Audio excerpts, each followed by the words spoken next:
Welcome to the Make Do Suburban Fireman Podcast, where we're keeping it real, talking all things suburban fire service with your hosts, Nick Peppard and Sean Duffy. This podcast is done in partnership with the Rust Belt Jakes and Build Your Culture. So grab a drink, pull up a chair, and let's go.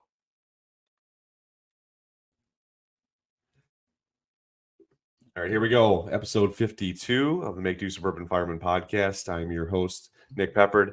Sean will be with us shortly. We are honored today to have special guest Jason Hoevelmann out of Missouri. Chief, welcome to the show. Yeah, good afternoon. Good to see you. Thanks for having me. Yeah, it's good to have you here. I'm glad we were able to make it work, and definitely interested in our conversation we're going to have over the next hour and a half or so. But before we get started, like we do with most of our guests, if you would, just give us a little background on yourself, kind of where you started in your fire service career to where you're at now. Yeah, so I was fortunate enough to kind of come up in a small community that had a volunteer fire department in the mid '80s.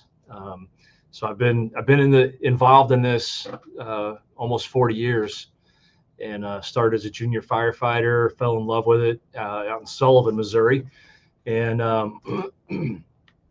really just decided at that point that this is what I wanted to do.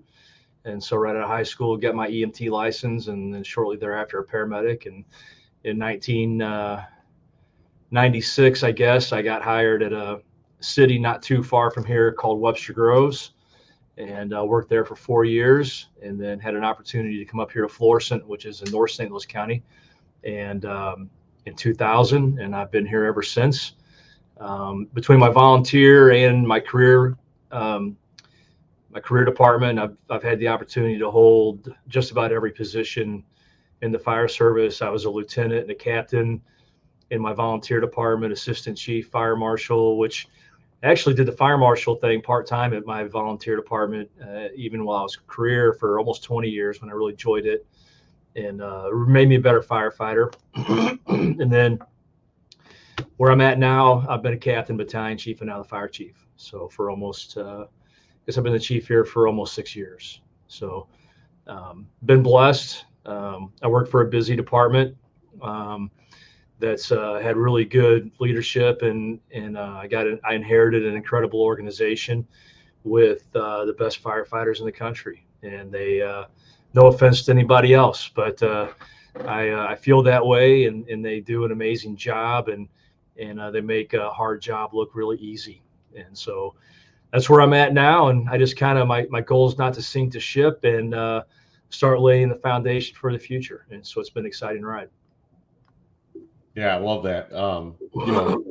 First and foremost, that joking aside about sinking the ship, I mean, the fact that you're looking to set it up for long-term success well after you're gone, I think is really, when you're looking, at leadership, and we'll talk about this more as the podcast unfolds. But man, what a concept, right? To leave it better than you found it. We always hear that cliche phrase get thrown around, but if you really want to leave a mark, a positive mark, that should be the goal, is to have your people that come after you go farther than you ever did, right? To take it to the next level. And so that is something that kudos to you for having that vision and goal to do that, man, because that is something that I think that maybe sometimes is lacking in the fire service as a whole, is that long-term planning. And I've been part of organizations previously where there wasn't a lot of kind of setting things up for the future, right? It was kind of one of those like, oh no, all these chiefs retired, and what do we do? And the guys that get the keys are like, man, they didn't show me any of this stuff. Like, they're learning it all over for themselves, because there wasn't a lot of planning for the long term. And so we'll talk about that more in a minute. But real quick, if you would, give a little background on the Florissant Valley Fire Protection District. So where are you guys located, and kind of what is the makeup of your organization? Yeah, so we are located in North St. Louis County. We're a fully career department. We are just maybe 6-7 minutes north of Lambert International Airport, about 15 minutes outside of St. Louis City. We have 3 engine houses. We cover 22 square miles. Part of that is undeveloped. Our density is about 4,500 per square mile, if you look at it.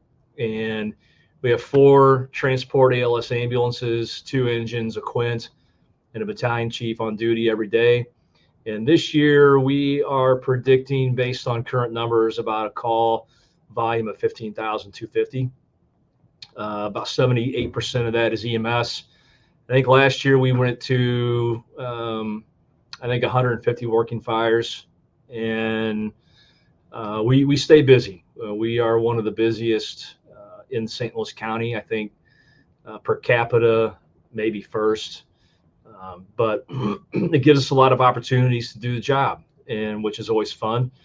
But the increased call volume creates its own challenges, but our people do an incredible job of dealing with that and taking care of each other.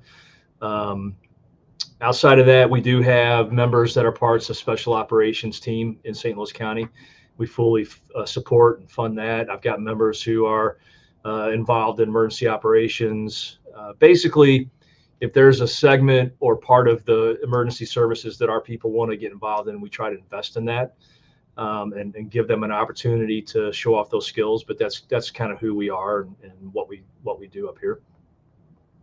Nice. Yeah. That's, so 3 houses and you're running 15,000 calls. Yeah. That is busy. Yeah. So, what is your minimum staffing like?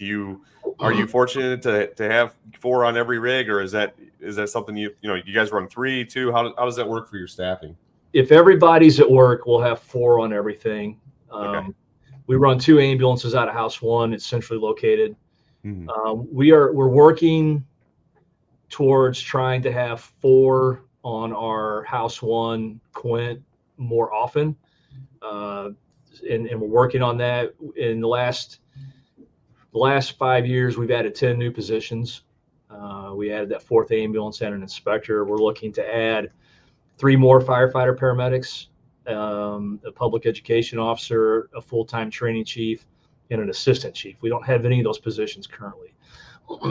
So the idea would be to start those first 3 hires would be the succession planning for a 5th ambulance, so that we can phase in the number of employees over a period of time. So when we hit that number, whatever it may be, we can add that 5th ambulance. We're looking for land acquisition for a 4th house and a 5th house. That would be like a 25, 30 year need. But the 4th house is probably more like a 10-year need.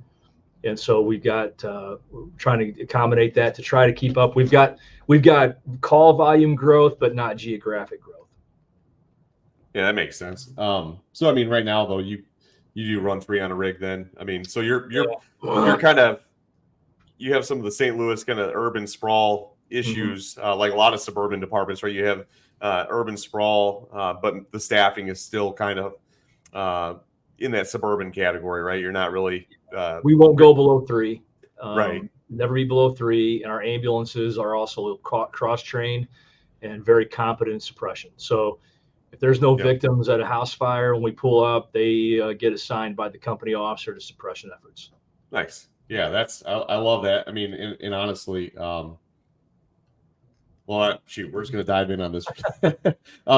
So, like in the suburban setting, right? You got 3 firehouses. Obviously, your people have to wear a few different hats. You mentioned, some of your folks are obviously doing, EMS, fire. Your EMS folks are expected to be firefighters as well. And a lot of your guys are having to kind of deal with a lot of fast-moving scenes with frankly, suburban staffing, right? So you're having to, deal with a lot of those things as they go. What are some things that you feel like, when you're talking about your officers having to make decisions, in those first few minutes on scene? And I don't know what your mutual aid looks like. Do you guys run a fair amount of mutual aid, or is that common for you? Yeah, we have automatic aid on every working fire. Okay. St. Louis County, just for reference, so people kind of understand, there's 43 fire departments in St. Louis County. It's very fragmented, and in North County in particular, we're very close together for the most part. So on a working house fire, I'm going to get 6 pieces of suppression equipment, 2 ambulances, and 3 battalion chiefs. So at least 3 of those suppression apparatuses are going to come from out of town. 2 of the battalion chiefs are going to come from out of town. And so, but we get them usually pretty quick. We'll get all that in under 10 minutes. But we do have areas in our district where there's a delay because of the remoteness of that part of the district. In regards to their decision making, we use, we're pretty. I want to be careful how I say this, but I think we do a good job, and our members do a good job of staying current. So we follow UL studies, we follow firefighter rescue survey, we follow, we read and study line of duty deaths. We look at best practices and standards, and we see how we can refine our operations. And so all of our standard operational guidelines provides an initial order of tasks. However, every guideline at the end will say this guideline may be deviated from or changed based on the company officer's what he sees, what he's faced with, what the situation throws at them, so as not to box them in, so that they can make some decisions on the fly, because we know every scene's a little dynamic and different. Yeah, well put. And maybe this is a good time to talk about. You got a couple things I wanted to bring up here before we segue into the company officer roles, specifically in suburbia. You have a book, The New Company Officer. Tell us a little bit about the book, and when did you write it? What was the impetus behind writing it? What was kind of the real big push for you in why you felt the need to write that book in particular? Was it something personal that you kind of come up through and wanted to pass on lessons, or was it something that you felt like there's a void in the area that you're at with the company officers? I just curious, what is for those that haven't read the book, just kind of give us the Cliff Note version of what you kind of had in mind when you wrote it, and kind of what they can expect when they read it. And then we'll segue into the tactical considerations. Yeah, I think it came out the 2016, 2017, somewhere in that area. I don't remember exactly, but the idea behind it was kind of jettisoned long before the book, in that I'd taken and taught fire officer 1, fire officer 2, and there were and I had the Facebook page, the new fire officer, and that was created to kind of vent at my lack with experiences of lack of leadership and development in things in my own department at the time, and in others that I had conversations with. And so I would vent there. And then I had some online classes that I would do, and I would get out and speak a little bit. So I kind of took all of the non-operational aspects of being a company officer that weren't necessarily directly covered or a lot of time spent on in the certification standard classes, or the standards will tell you what you have to have, but not how to get it, or not how to do it. And so I just kind of talk about setting expectations and how to avoid some common pitfalls that new officers make that make your life a lot harder, about showing initiative and really planning and creating a reputation for yourself before you get promoted. And then really the responsibilities that come along on a personnel side, because that's what drives your success or failures, is how well you build those relationships. And so that was the impetus of the book. It's not very big or short. It's not very complicated. I wrote it. I'm a firefighter, so I wrote it like a firefighter. And I provide a few examples in there about how you're going to perceive and how to deal with some difficult people and different things like that. That it's not so much as you have to do things this way, but hopefully it's a thought-provoking document that makes people go, hey, everybody's probably dealing with this, and here's some ideas behind how I can approach it. And they can kind of formulate some of their own solutions based on their local challenges, because tactics and leadership are both local problems. Yeah, well said. I like that you address the what we would consider the soft environment, right? A lot of guys focus with company officer development on running incident command. You're first on scene, giving a size up, making a tactical or strategic plan, and putting people to work. And we go over a lot of those type of things in the testing process, I've noticed in a lot of fire departments. But what is lacking in so many departments is the interpersonal stuff. It's the dealing with the fire station, right? The firehouse life, which is 90% of our life is spent in and out of the firehouse and dealing with people and, like you said, relationships. So I do like that you hit on that, because I think that you're right. I mean, I think back early in my career, all the company officer development stuff was geared towards, can you give a size up? Can you run command for 5 minutes until the chief shows up? Can you, make good tactical decisions, which are all important, right? But the bottom line is, if you can do that all you want, if you can't lead in the firehouse and can't make decisions and do what needs to be done day to day, those are things that definitely are going to make your career a lot more difficult, right? And so I love it. For anybody that's looking for to promote to company officer, I would recommend go check the book out over at Fire Engineering Books, right? So thank you. And so on that note, real quick before I move any further, because I'm going to get going here and I'm going to forget. I just wanted to, first of all, once again, congratulate you on your keynote at FDIC 2024. You gave a keynote called Adapt and Act. And I think this actually fits in perfectly with where we're trying to go in the conversation here, talking about company officers and mid-level chief officers, in and out of the firehouse and on the fire ground. So real quick on your keynote, the theme Adapt and Act, I know, sitting there listening to the speech, I love the fact that people hear the title and you're like, oh, we just got to change. But I think really the premise of your keynote was not losing sight of our mission while being adaptable, right? While still, getting the mission done and accomplishing our objectives without losing sight of who we are. And I would like to just spend a minute there, if you would, and just first of all, just kind of, if you want to just kind of give us a little bit of a rundown on where your thought process was going into delivering that speech, and then how that applies. Do you feel like, how does that apply to new officers that are coming up in the job, and what are some of the things that you look for in your company officers when you talk about adapting and acting?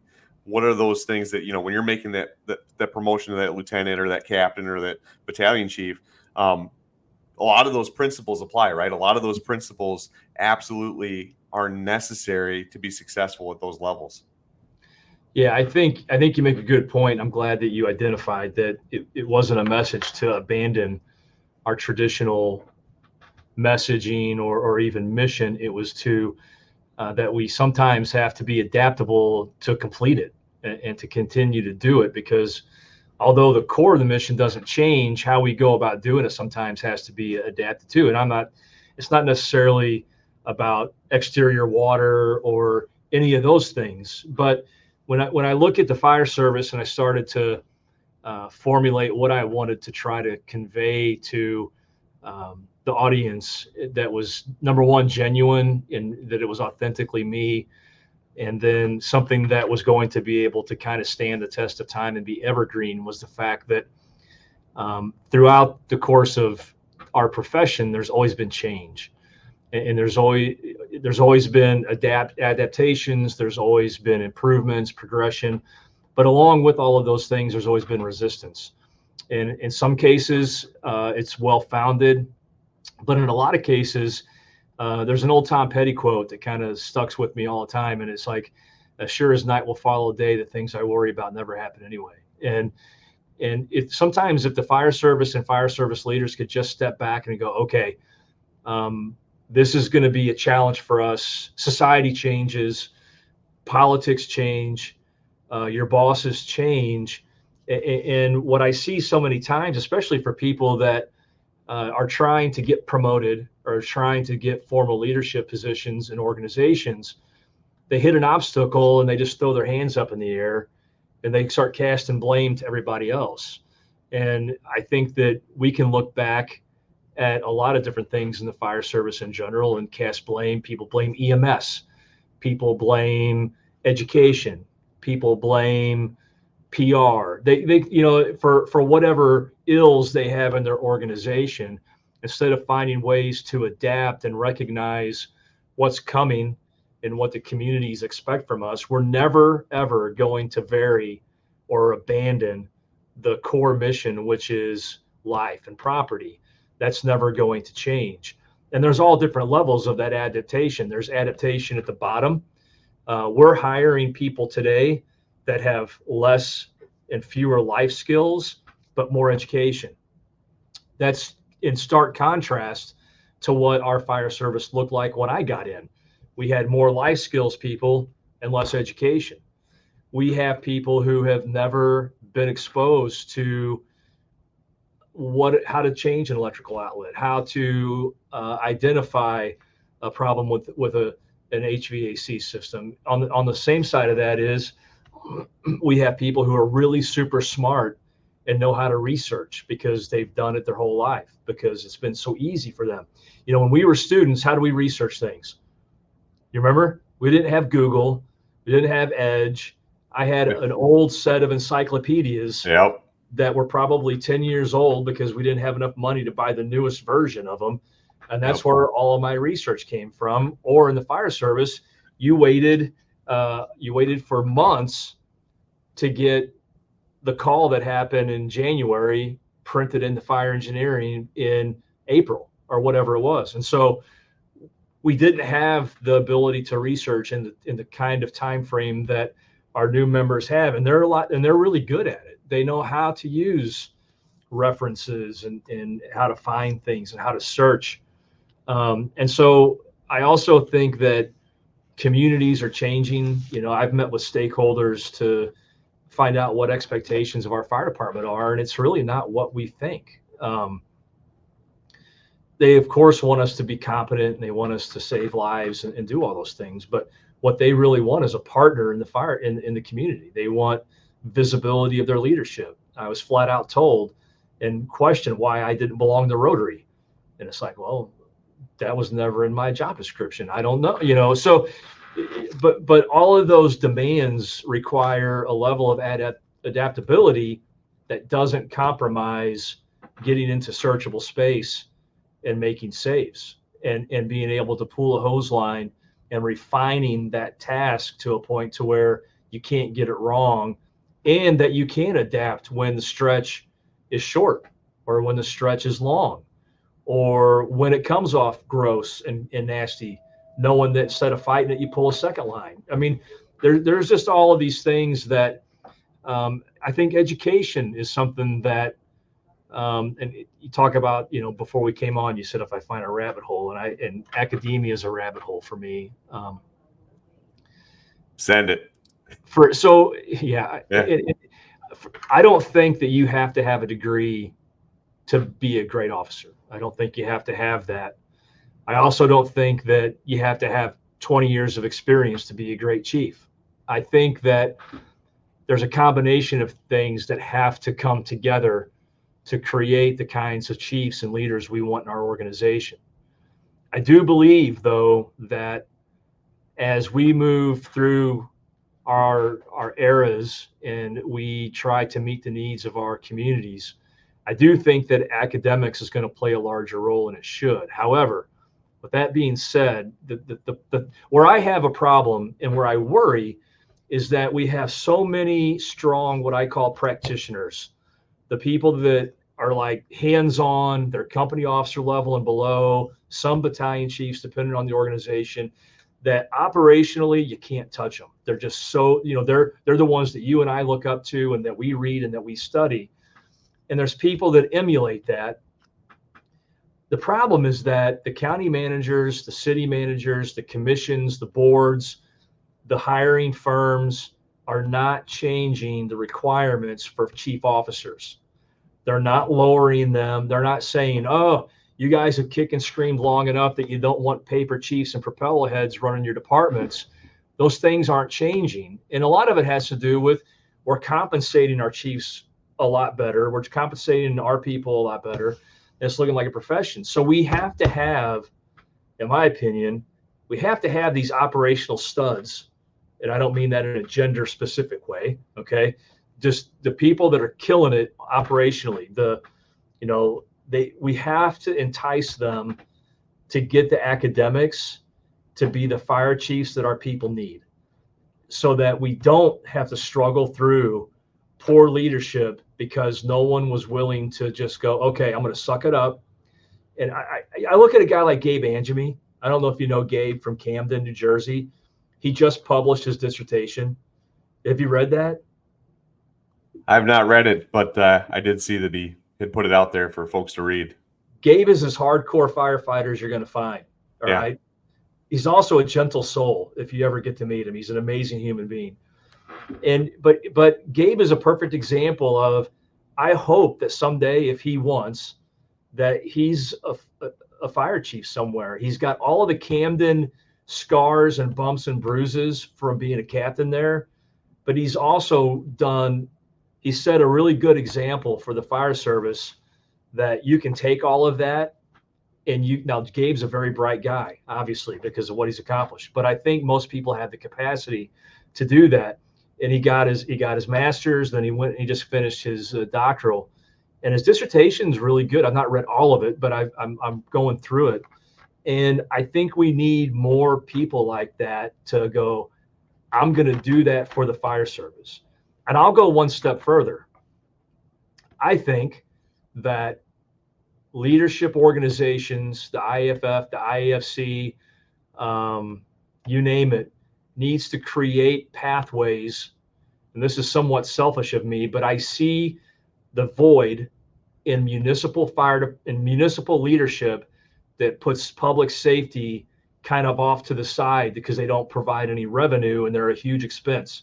And they run all these numbers and goes, well, we only have X number of fires a year.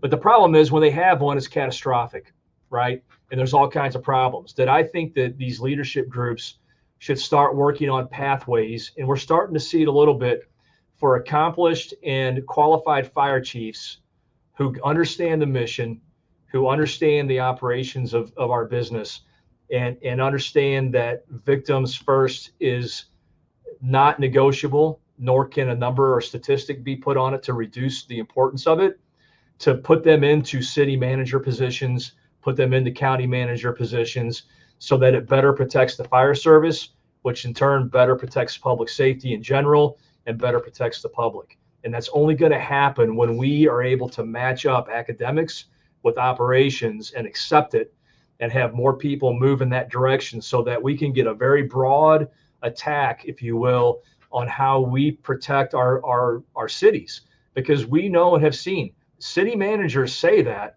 but their budgets and otherwise show something very different. And I think it's going to be a critical factor in the future as service delivery models change, as community expectations need. We need people that understand that public safety is at the forefront, both on the police and EMS and fire side.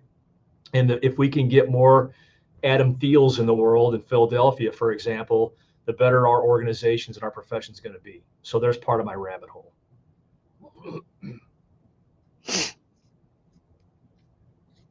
You're muted, Nick.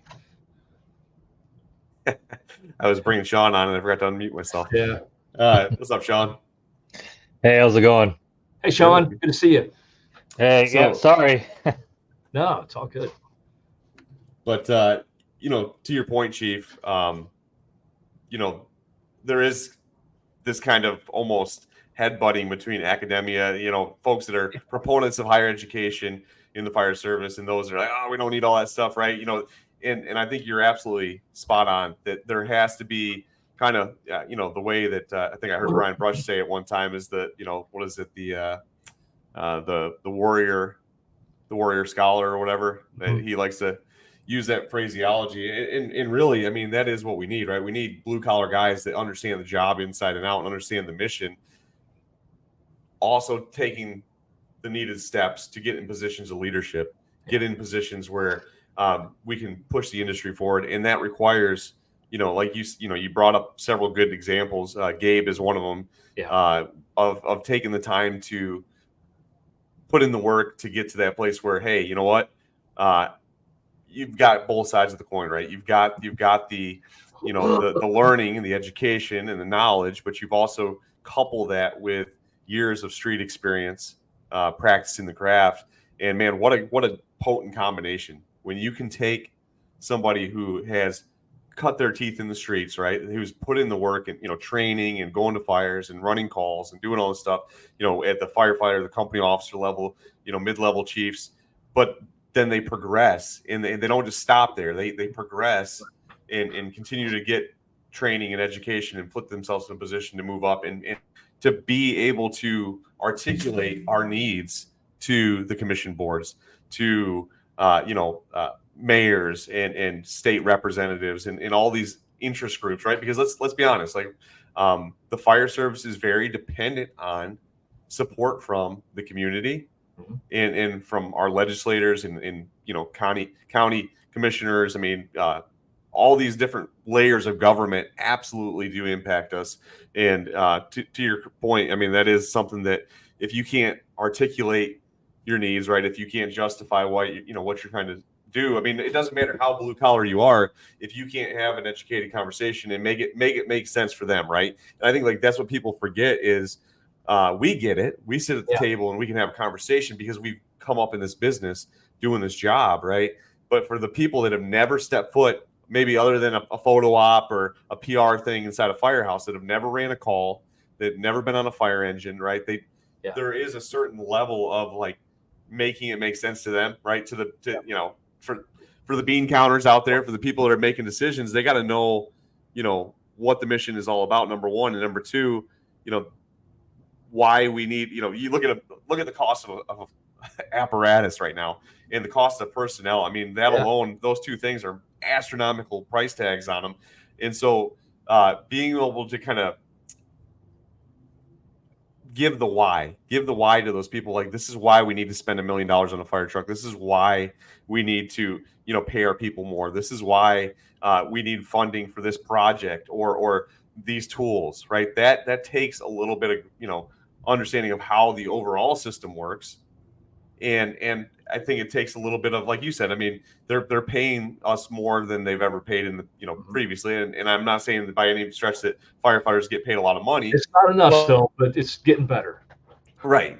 But part of that has been, bringing a little bit more professionalism to the industry as well. So there are kind of yings and yangs of this coin. And I think that sometimes, people on both sides of the camp sometimes kind of get at odds, like, oh, you just want more education and you want all these credentials. Yeah. Like, I don't need that to be a good chief. And you're right. I mean, you don't necessarily need that to as far as running your shift or your department, right? You may be able to handle firemen, but how is that going to help you handle the commissioners and the reps and the other interest groups? Like you said, you brought up the Rotary thing. Like, I mean, people don't even, when you sign up to be a firefighter, you don't think, oh, I'm going to be doing all this, doing all this PR stuff, doing all these, and as you move up in the organization, there's a lot more of that, right? There's a lot more of that. Like, you're expected to be at places that you would have probably never imagined you would be sitting in meetings at some of these groups as a fire chief. Right here to historical society dinner,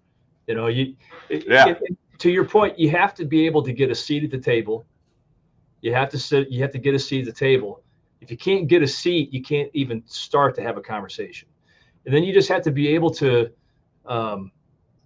relate to those people. When I started going to the state capitol for politics, I never dreamed I'd be testifying in front of Senate committees and everybody like that. And you have to be careful of that.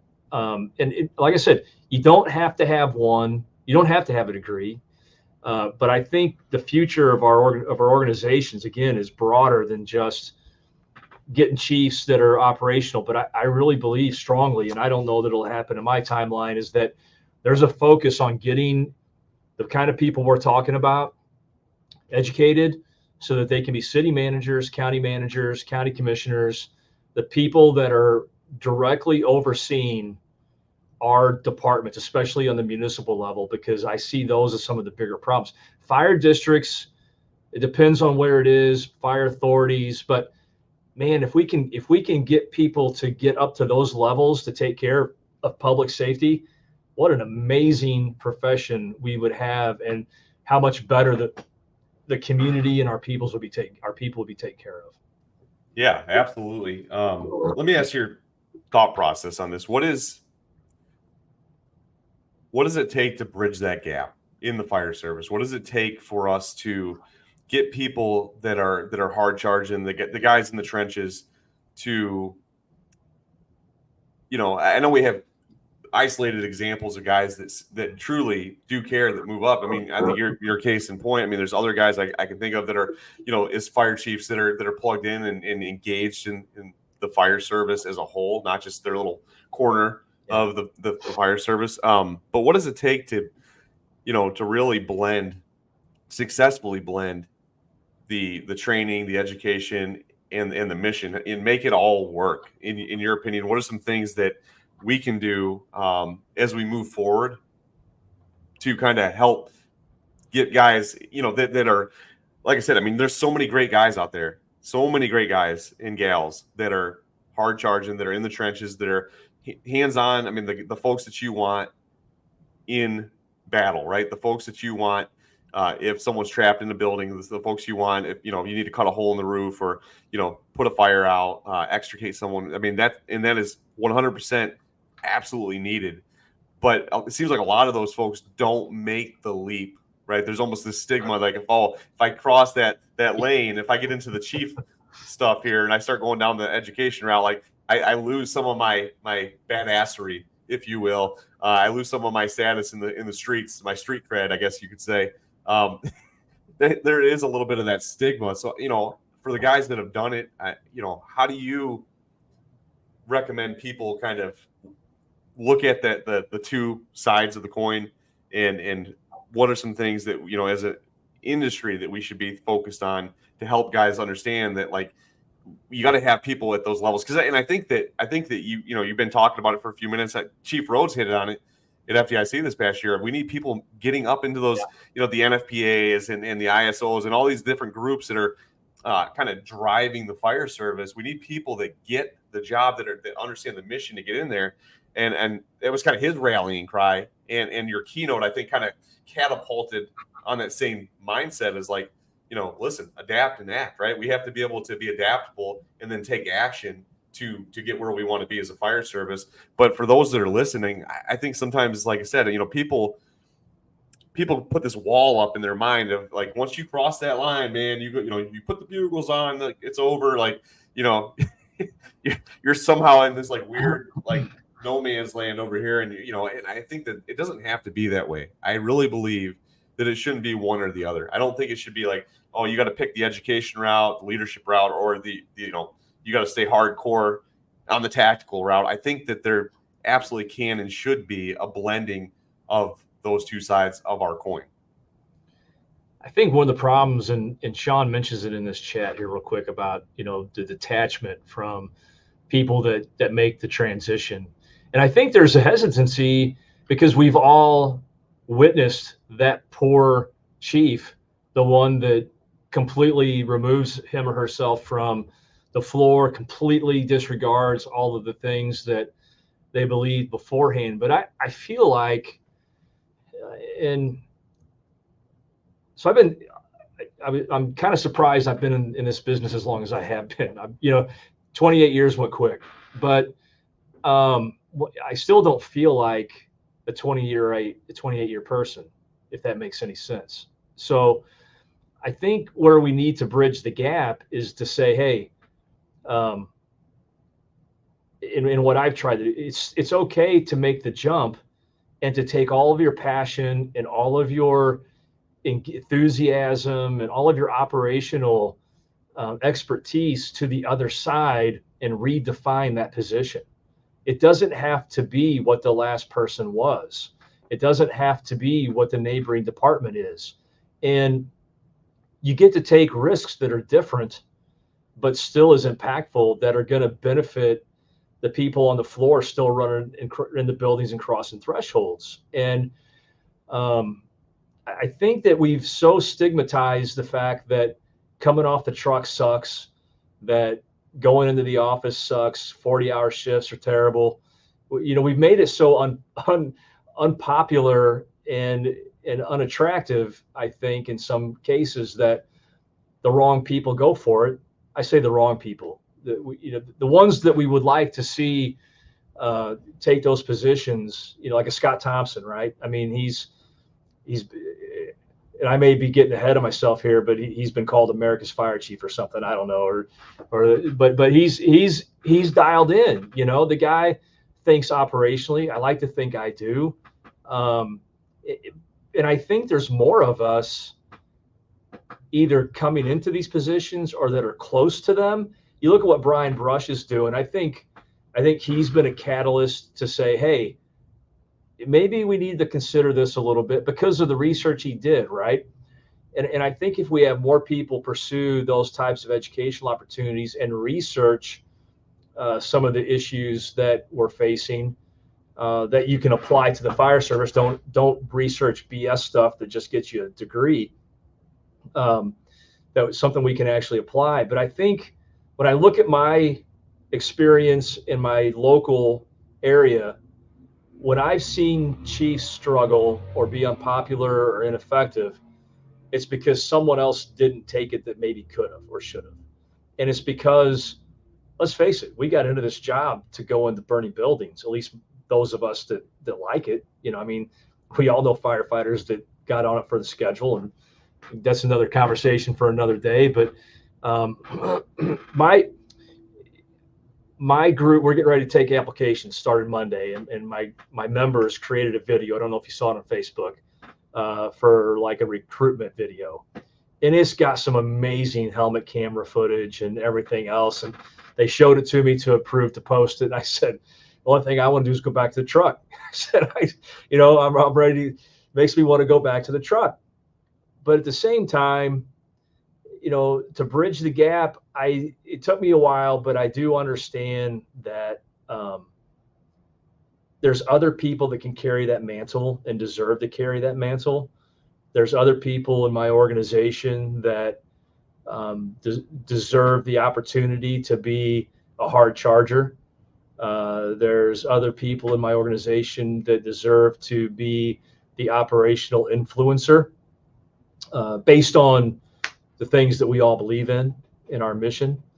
And my job is to support that and give them the resources and to fight for them and our global fire service. And I've just come to the realization that it's important and that it's meaningful and that I like it. I enjoy those fights. I enjoy arguing on behalf of my people for whatever the needs we have or how we operate to the public and to the businesses and to the politicians. That I'm happy to carry that fight so that we can continue to do what we do. And I think if we start framing these positions in that way, it may change some people's perceptions of what that job is. Are there really crappy parts about it? There are. But there were crappy parts about being a company officer. There were crappy parts about being a firefighter paramedic. There were crappy parts about being a battalion chief. But I think if you get the opportunity and you look at what you can do realistically in a position like this, and that you don't forget about the mission, which is life and property, and you build everything around that, it's an exciting thing to do. And I was mentioning it to you, Nick, earlier. Right now, I've got 5.5 years left before I can retire with a full pension. And my goal moving forward right now is to start laying the foundation for the future generation to build upon and to have a much bigger success and opportunities than we ever had. And so it's all based around the mission. It can't be, we're looking at how can we, we looked at how can we get our paramedic firefighters more involved in suppression. And we've looked at that.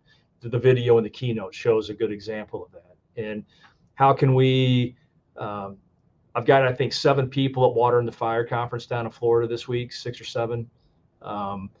So, we're investing in our people so that hopefully the next generation and succession planning, which we're getting ready to set up in the near future with some new positions that will focus on making this not such an undesirable position. I got a little long there. I apologize. No, it's all great stuff. And I know I came in kind of late on that conversation, but what I'm going to add to what you guys are talking about is there's a quote that's kind of stuck with me um, for quite some time. It comes from Steve Jobs, and it was, we don't hire smart people to tell them what to do. We hire smart people so they can tell us what to do. So I think when we're talking about leadership roles, no matter where that's at, whether that be, like maybe you're the senior firefighter or maybe you're higher in the organization, you have to empower the people that you're trying to lead, right? You have to make them have some sense of purpose. And I think a lot of the problems we have with leadership is, like I said in the side conversation, sometimes, especially now with education being so high on that list, is you know, some departments don't hire within anymore. They don't promote from within. They hire from the outside. And with doing that, kind of a you're kind of detached from the organization to begin with, right? Because you don't really know their culture or what they've been through or anything, and you're just kind of coming in. But the other thing you get is you get people that have spent so much time trying to get to that chief's level or whatever level that they want, that maybe they didn't spend enough time understanding the job in itself. And when you look at from that standpoint, how can you empower someone to do something you've never done or that you spent very little time doing? So I think having a passion for the job is definitely going to take people a long way. But that empowerment, man, like too often you have people that come in and they have great ideas and they just get shot down because it's not your idea or it's not something that maybe you feel is necessary. So that snowball effect starts coming. People stop or they stop asking because they get tired of being told no, or they stop doing things and taking initiative because it's not appreciated, right? So uh, I think to kind of like wrap up what I'm trying to say is just having a well-rounded sense of what the mission is and how to accomplish that. And like you said, Chief, realizing that like, you don't always have to be the one, right? We have very smart people in our organizations. Let them do it. If they got an idea, let's policy. That's perfect example. If you don't have a policy for something, and your people do like have that idea, what's it going to hurt to say, hey, why don't you write that up for me and see what we can do, and sit down. Now there's not only investment, but there's accountability, because you look at the example of like maybe a physical fitness policy.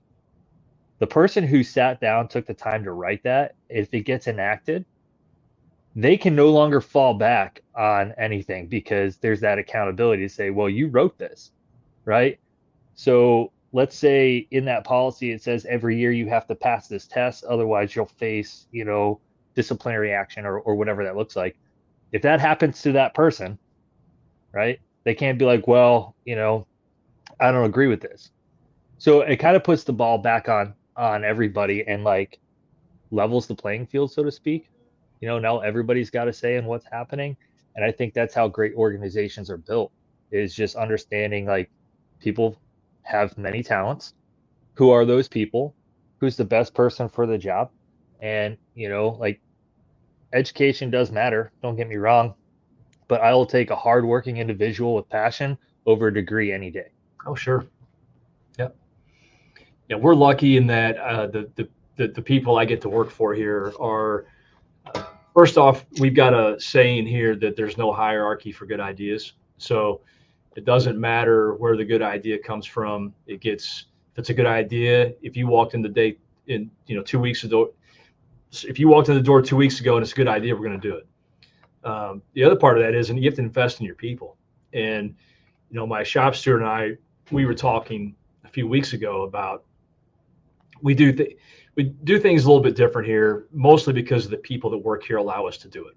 So, when somebody used to get hired here, you didn't get a Class A uniform until you finished your first year, because they didn't want you leaving in that first year, then out the money. We changed that. I mean, what's the message you send to the brand new hire when you go to a formal event and that's the only person not in a Class A, right? They're not part of the team. So we got away with that. You used to have to wait a year to take full advantage of education and training opportunities. going out of town. We got away with that. So you could walk in the door tomorrow and next week go out of town to a conference. So, and you can start taking classes for your degree if you wanted to. Whatever, we got rid of all those loopholes, because usually you mentioned policy. Usually what happens is those things are established because somebody abused it. Not the department abused it, somebody abused it. And so the fallback is, well, we're just going to make this policy. I was teaching at a local department this morning a little bit. We talked about policies. We look for areas to remove policies, simply because in my mind, there's three things that policies are supposed to do. And generally speaking, just these three. It protects the organization, it protects the community, or it protects the member. And then we have to identify what's it protect them from. And if we can answer all those questions, then we need a policy. If it's because somebody screwed up or there was a mistake making or somebody abused something, that's a disciplinary problem. That's not a policy problem. And so our kind of approach to these things, and it was really showcased during COVID when we had to change some of our vacation and sick leave, that really benefited it really depended on the honesty of the employee for it to work. And our approach is, listen, we trust you until you prove us otherwise. And that's in everything that we do from the company level down. And so when they have that accountability, like you said, Sean, they solve 99% of the problems at the company level or below. I never hear about them. I don't ever. And there's some things that I get wind of. I ask the shop steward, did it get handled? He says it gets handled. I don't ask about it again, because there's a trust in that investment that we are mission oriented. We know what our values are. We know what's important to us. And if we violate it, it's going to get handled at whatever level it occurred. And that translates to the fire ground as well. Operational guidelines. The expectation is expect victims, be prepared, be bunked out, and be good at what you do. And if we find holes, we're going to drill and train on it till we get better at it. And I'm fortunate enough to work for people that buy into that, who have helped create that, frankly. And so my job is really, I'm a support system, and to let them, I solve big problems, but more importantly, I don't get in the way, especially operationally. I feel like I'm operationally competent. I feel like I'm up to date with all of the research because I read it and stay in tune with it. But I haven't written an SOG since I've been the fire chief. I've offered input about certain things. I've wanted to focus on certain things. I provide, advice to my training division people about where I think a focus needs to be. But that's left to the battalion chiefs and the labor management team. I certainly get to approve it and see it and ask questions about it, but I haven't pulled a hose line on a working fire in a long time. I haven't rode on the backstep of a truck in a long time. I haven't rode in a patient compartment of an ambulance in a really long time. And so we try to defer and request how we operate in those realms from the people doing it. And that goes from operations to who we hire. I'm not on our interview board for new hires. I don't get involved in that, but we have a person that's 2 years or less on it. We have a person that's a company officer. We have a person that's at that 10 or 15 year range. We have that 25 to 30 year person. We have a staff person. We have, make sure we've got union representation, and they're the interview board. And it goes back to what you said, Sean. They own the picks. They own who their list is at that point. And it's worked out pretty good for us. Yeah, I really like something you said just there, is that you give everybody a chance. One of my frustrations in the fire service is with new people. And don't get me wrong, seniority should mean something. I'm not saying it doesn't, but especially in today's fire service, like, you have people that are coming into an organization that may have come from another place with experience, and to immediately discredit that like they don't know anything, to me, is a cancerous mindset in an organization. or you have somebody that's been there for a year, 2, 3 years, but still to majority of the people like, "Oh, shut up. What do you know? You're just new. Like your opinion doesn't matter." It's like you're a functioning member of that department. Your opinion should matter. And again, I realize there's a difference between coming in as a probationary person or a newer person and overstepping your boundaries, right? But when we're talking about teamwork and how we can all function better, and how we can all like work together, um, I think we need to start valuing those inputs a little bit more because you just never know somebody's life story, right? You never know what their experiences are, maybe from a previous employer or something like that. And they could really have some things that could do some great good for your organization, and you're just immediately dismissing it. Like I like what you said about the class A. I've been in that position. Where you're not getting a class A until you get off probation and you have to buy it yourself. Cool, whatever. So on one side, it gives you something to look forward to, right? You're like, oh yeah, because at the end of your probation, you have your badge pinning and stuff like that, and you get this, and it's like taking the next step. But on the other side, you feel out of place when you're at a function, and that in itself is like, man, I don't even feel like I belong here because I can't look like everybody else. So I think there's some things that we've enacted in our fire service that, while though like might have been good intentioned, the outcome of it necessarily wasn't the best. And if we're gonna all move forward and collectively work towards a goal, from the very beginning, we have to have buy-in from everybody. And that means asking people what they think, right? And how they feel about something, and not just dismissing it and saying, your opinion doesn't matter, you've only been here 6 months. Well, guess what? That person that's been there 6 months is probably going to be there, hopefully, for the next 25, 30 years.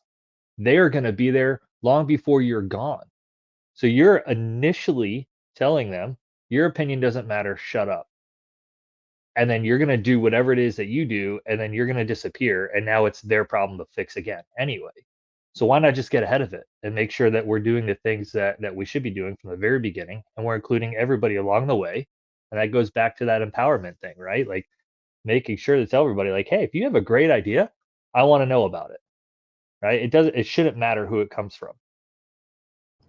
Yeah, we invest for people to go to all these trainings and all these classes. And I can remember early in my career here going to FDIC, taking my own time, and coming back and being made fun of because those people that teach at FDIC, they're teaching because they can't do, right? And it's like, if you had any idea who these people were, that I'm taking classes from, you wouldn't. They were obviously not educated or engaged in the fire service, and they didn't want to hear anything I had to say. They had no, they had no interest in anything that I brought back. And so we try really hard that if I'm going to invest as a chief time and money into a member, regardless of time on, and send them to a class that we think's worthy of that investment, and they come back and we tell them we don't want to talk about it, we just wasted our time and money and theirs. We want to know what you learned. We want you to share what you've learned. Are there gaps or voids in the way we do things that can be shored up by what you learned? And I don't care if you're 2 months or 20 years. It's a short-sighted perspective to say that, well, you haven't been here long enough.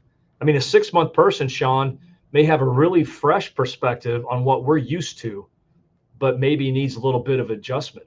And for the people that are aware enough to listen to a new person and what they say and how they talk and how they act, it might be something we need to know about. And I don't mean in a bad way, but they might ask a question of, hey, why is this way?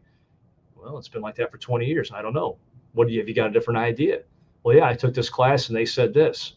Well, I don't care how long they've been there. If it's a good idea, it's a good idea. And we want that reciprocated down the road. Yeah, I mean, really two things that are sticking out to me on this. And to kind of go back to Steve Jobs, he had a saying about in the best organization, or yeah, in the most successful organizations, the best ideas win. In other words, it doesn't matter where the idea came from. What is the best idea? You know, and I think it really what it drives home is are we principle driven? Are we driven by the mission? Are we truly driven by principle of doing the right thing for the citizen, right? And for each other? And if we are, then it shouldn't matter whose idea it was, right? It shouldn't matter who gets the credit. And to the quote about, well, you need to get some more time. Who determines how much time is enough time? I always laugh, when people say that. Well, you haven't been here long enough, and I'm like, well, who decides? Like, where's the line? Because that seems like that line is moved for different people, right? It seems like some people get, you've been here 3 years, and this guy's like, the golden child, and he can say and do whatever, and this guy's been here 5, 6 years, and he's like, shut up, you haven't been here long enough. I'm like, I don't understand where the line is, I guess, but it really comes down to being principle driven. If we're truly driven by the mission and focus on the mission, to the comments about policy, like there seems to be two focus of departments in the U.S. Fire Service. There's either departments that are very policy driven, that are by the book, down the line. They're just looking for did they violate policy, CYA, and then there's departments that seem to be more focused on the holistic approach of the mission and the principles of did we do what was right for the citizen, right? And sometimes that means, like you said, you talk about your SOGs having a clause that, hey, if the company officer deems that this needs to be deviated from, there's that little leeway there of like, hey, this is what I saw, this is what I think needed to happen, and this is why we did what we did. And there's that whole conversation, and it really comes down to like, are you a policy driven department, or are you a mission driven or mission oriented department? And if you are, you've got to let principles guide you, not like some hierarchy of like, well, I've been here longer, so my opinion is more important. Right? Listen, maybe we got this call and it's an electrical fire, and the guy sitting on the back that just got hired spent 10 years as an electrician, right? I mean, maybe the guy has mechanical aptitude. I mean, he worked on vehicles since he was in high school with his dad, and we get a car, a car incident or a traffic accident or something like that, and he knows where the shutoffs are for the batteries on this particular car or whatever. He knows things that maybe I don't know. And how, to me, like it's extremely arrogant to say, well, I got the bugles, so I know I have to know everything. Like if you got people on your team that know that information or have that skill set, like, man, what a resource, right? That's why we are a team. This is a team sport. And at the end of the day, like we have to be able to understand we have different roles and responsibilities, but we're all on the same team, and we should all be driven by the same objective, which if you look at team sports usually is winning. But in our case, our wins are in what? Saving lives and property, right? The mission. And that's the bottom line, is we have to be driven by that. If we're going to succeed, if we're going to move to the next level as an organization, as a profession, then we've got to stop bickering and fighting over who's been here longer, whose idea is more important, right? It doesn't matter. We're a team. Work as a team, function as a team, set each other up for success. Next man up. Because what happens when the quarterback gets hurt? Guess what? If they've invested all their eggs in that one basket and the guy behind him isn't ready, the team's not going to perform very well, right? No matter, how good that starter is, if the guy behind him is not ready to go when his number's called, we've got problems. And I think like that's where the fire service maybe, misses the boat sometimes, is we get caught up in this hierarchy of who's right instead of what is right. I think two things there, and one, you mentioned roles. And for those of us that are, really into this profession and really engaged in it, and really, I'm careful to label ourselves as something that doesn't sound pompous, but we're a small percentage probably of people in the fire service that really, we've done this a long time. We read a lot. We immerse ourselves into it, even when we're not at the firehouse. And there can be, and I was guilty of this early on in my career, as I was frustrated with those that weren't as passionate as I was. But what I came to learn was those people still have a role. They still have a purpose here, and they still have a value here. And it takes me back to a story about a guy named Swen Nader. Anybody ever heard of him? Look him up. But he was a center for UCLA with John Wooden, but he was the backup to Bill Walton. And Bill Walton started as center, so Swen Nader never started a Division I college game. And he went to UCLA. He was a transfer from, I believe, a community college. And John Wooden told him, you're going to back up Bill Walton. And Swen Nader was a stud. But what Swen Nader's role was to make Bill Walton better and to make the team better and to have that tactical reserve, if you will, to come off the bench if anything ever happened to Bill Walton. And later in life, Bill Walton would tell you that in his interviews that he would not have had the NBA career or the NCAA career that he had Swen Nader not played the role that he played on that UCLA team. Now, Swen wasn't unrewarded. He was the first NBA player to be drafted in the first round and never starting a D1 game. But he understood his role. He didn't cause problems. He was coachable. But John Wooden also saw the value in him, as did Bill Walton. And so the roles are important. And to kind of dovetail off of that into this passion and all these things that we're involved in, it's okay for people to come to work at the fire department and be really good while they're there and to leave and not do the things we do. It's okay for them to not make this a bigger part of their life. As much as we've made it ours, as much as we love them to, and that we don't understand why they don't get the same joy out of it that we do, and gratification, it's okay that they come to work and do the job we ask them to do, and they go home and do other stuff, and they forget about us on their days off. And I think we sometimes have some of those people have been indicted by myself included at earlier part of my career that, man, I can't believe you don't care about the job. Well, that's not true. They just love it in a different way and in a different time frame than we do. And neither one of us are wrong for that. But as leaders and officers in an organization, you can't be critical of those people. You can't demean them. You can't say bad things about them. They come in, they do the job they're asked to do, and that's all they do, and they're effective. They're doing what they need to get done. There's all levels of engagement that are appropriate and beneficial to an organization, and we can't lose sight of that, because we can really quickly disengage them and make them miserable people because we don't think they're enough for our profession when they really are. Yeah, that's well said. You talked about the officers, how they approach their team, right? And just for a few minutes, if you would, I just want to just talk a couple of the, positions that I think are really influential. Obviously, the company officer is probably arguably one of the most influential positions in the fire service. And you could argue the battalion chief, right? The shift supervisor has a lot of say in that as well. At those levels, what are some of the skill sets in the, let me back that up. What are some of the challenges I think that new officers run into early on that you see? And, what are some of the skill sets that you look for when you're promoting officers into those roles? Because I think people, like I said earlier in the show, we focus on the tactical side, which is important.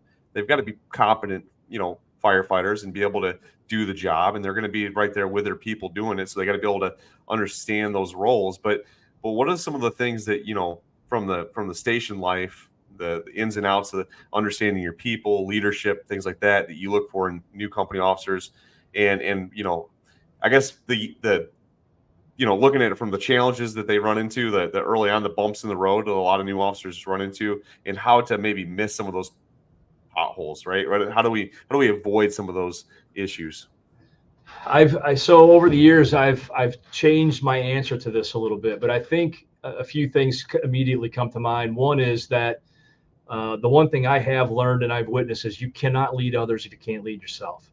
you have to know who you are, and you have to know what your capabilities are, what your limitations are, what you're good at, what you're not good at, what you're comfortable with, what you're not comfortable with. And you have to be able to address all of those things. You have to be very self-aware. And I don't mean in an arrogance kind of way. You have to, you just have to know that maybe the way you approach certain things is not popular, and you're going to have to be aware of that and start adapting to the people around you. The other thing is that I think that we want change too quickly, that when we get to a company or a crew and we've got all of these ideas and we've taken these classes and we want to make change really quick. And sometimes there's some things that may be critical or, operational that need to be tweaked and changed right away. But the interpersonnel dynamics of those things needs to be eased into. Because you're doing a couple of things when you do that right away. You're telling them that what they did before was all wrong, and that we're going to fix everything. Okay, I would avoid using that word too. And then the other part of that is that maybe your original perception of how that company has operated in the past, or how you do it in the future, maybe your perspective is the one that needs to change, and not those around you. And so that kind of goes back to that self-awareness. But being patient with what you want to change and how you go about changing it's really critical. Another thing is that you have to be willing to like people you don't. And what I mean by that is you have to treat people that maybe you don't have a good relationship with just like the ones you do. And not in like you're a pretender or a fake, but you have to treat everybody fair, not equal, but they have to be treated fairly. And that means that you have to kind of start over when you get that new crew and new shift. And it's your job to change their perspectives of you, not the other way around. And so that comes through actions, not words. And then I think another thing that new officers get tripped up with pretty early on is the accountability side of things. And people equate accountability with discipline, and that's not the case. Accountability is ensuring that we are staying focused and our actions match our core mission and how we accomplish the core mission. Accountability requires us to, if we believe in ethical and moral and character and integrity and all those things, that our actions match those things, us first as the officer. We have to say that if we expect our crews to improve and be competent and strive for perfection, we'll never get it, but if we can strive towards perfection, that we have to do it first. And a lot of times I see new officers not take that accountability very seriously. Sometimes accountability means correcting people.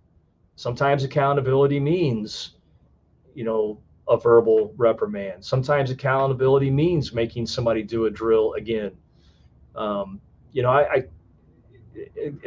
example I can give of this is that when I became a battalion chief, I wasn't everybody's popular choice from the older part of our department.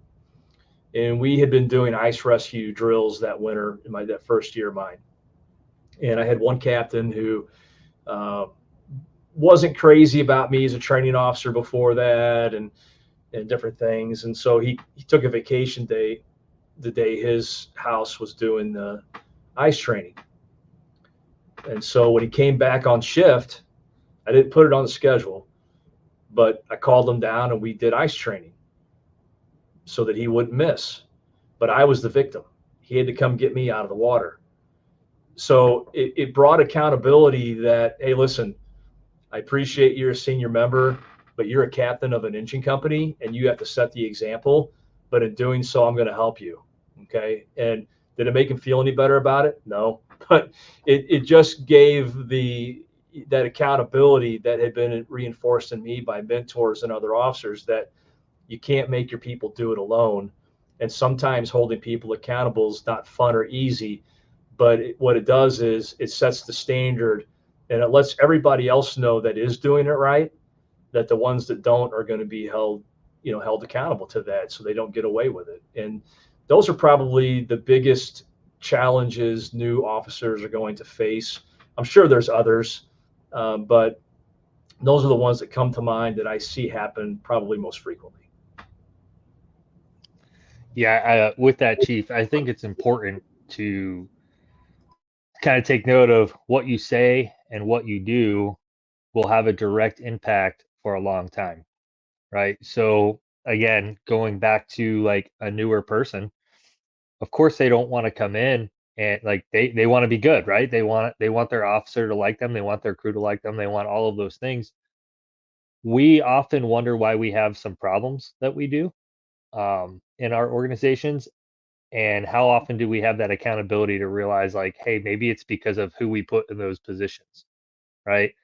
I've physically seen it and witnessed it where you have somebody who's brand new to the job as a whole, like never knew anything about the fire service, just graduated the academy and got a job, hit the jackpot, and they come in and the first thing they witness is a bitch session about 4 or 5 different people, and then followed by, don't listen to that person's an idiot, they think they know everything, don't do this, blah blah, and they're laying the groundwork. So what do you think that person's going to do? They're going to listen to what their crew and their officers are saying because they want to fit in, right? Well, what did we just create? We just created that same problem because it's not being corrected. So I think from anybody, like you said, like, I get it. We have different personalities in the organizations. You're not going to like everybody you work with. That's just life. But we do have to work together, and we do have to set the example. And if you want to be good, then you have to set that example right from the beginning, and like maybe lay the boundary of like, hey, we're here to do a job. We're going to focus on that. We're not going to focus on what everybody else is doing, right? If you're on this crew, this is how I expect you to do things. This is what I want from you. If you're on a different crew, then follow their expectations. But those expectations should align, right? We shouldn't be confusing people with saying like, hey, if you're on this shift with this crew, they stretch line this way, or they might search this way or whatever. But that's just how we do it. And then that person leaves and goes to a different crew or a different shift, and it's completely different. Like, that organization that operates like that doesn't have a goal in mind of what their um, expectations are for performance and things like that. So um, I like to always bring that up to people whenever I can, of like, hey, you have a mind, use it. Egos eat brains, so please don't get one of those. Just think about things logically and form your own opinions, but understand that not everybody that wears a colored helmet or a colored shirt is somebody that you might want to lead. You have to, I use this term loosely, respect. You have to respect the position, but understand that, not all the time do they have your growth in their best interest. So find some mentors in an organization that are going to do that for you. I agree 100%. And I think too that when you start looking at the roles and the responsibilities, and I was somewhere, and I don't remember what I was reading, but it was a military reference, and they said that the generals in command or in the organizational structure don't have to be the subject matter experts. Their job is to find all of the subject matter experts in each individual division or battalion to make sure that they are the best suited and best equipped. And I think as officers, sometimes and this goes back to something Nick said a lot earlier, or maybe it was Sean, I don't remember, but when we're talking about academics and people trying too hard to get somewhere or to obtain something. And I think sometimes as officers or even aspiring officers, we can work too hard trying to be the next best thing, or even to be the expert. And we have to identify all of those people that are really, truly those subject matter experts, and draw on all of that. And just because you don't like somebody, I always am careful how I say that. There's people that I don't socialize with in my fire department, nor do I want to, but I don't dislike them. Does that make sense? But like you said, Sean, we're going to focus on the mission at hand. And I think where I've learned that in order to do that, any team has to have a common purpose. And whatever that common purpose is has to be communicated regularly.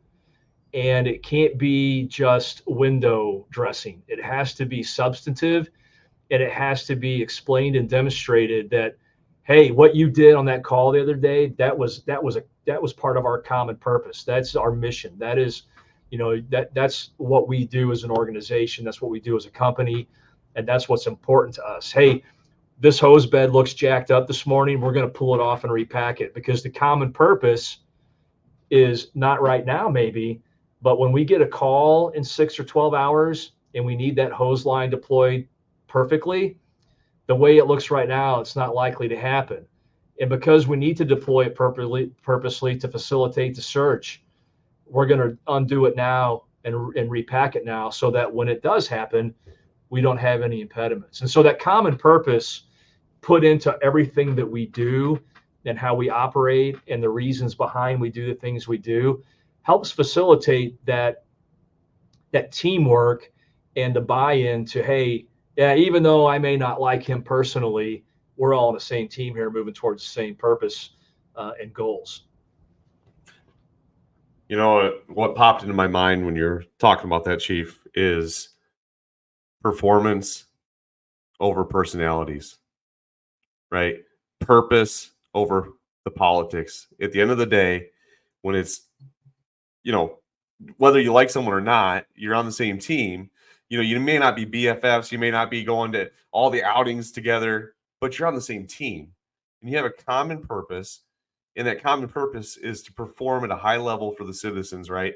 And so I think, like, where a lot of people, egos get involved in, well, that person, they don't like me, or I don't like them, or whatever, and we get caught up in these personality conflicts, and we forget, that as long as we're on the same page of what we're trying to accomplish as an organization, right, as a department, it doesn't matter whether we like each other on a personal level. Professionally, we can still have respect for one another and respect a job well done. And I think, like, that's, it's one of those give credit where credit's due. If the guy that, maybe you're not BFS with, maybe, he says some mean things about you, whatever, I don't care. If they do a good job and they uphold the mission and they're excellent at what they do and they accomplish those objectives that we set out, right? Give credit where credit's due. If they're the subject matter expert, I think it's where it comes down to, like, just taking a deep breath and going, you know what? I'm not the guy for this. Like, as much as, we may not our personalities may clash and we may not personally be best friends on the side.